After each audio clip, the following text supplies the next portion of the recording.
வேண்டாம் வேறு யார் சொன்னது?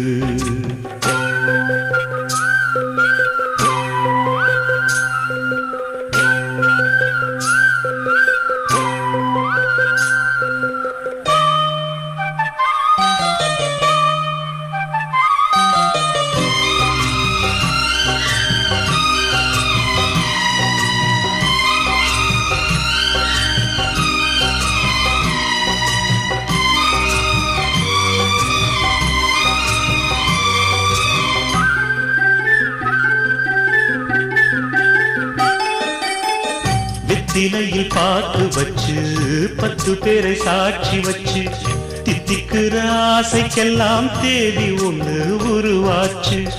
அக்னிய சாட்சி வச்சு கைவிரலை சேர்த்து வச்சு இன்பம் துன்பம் இரண்டிலுமே இணைந்திருக்க முடிவாச்சு.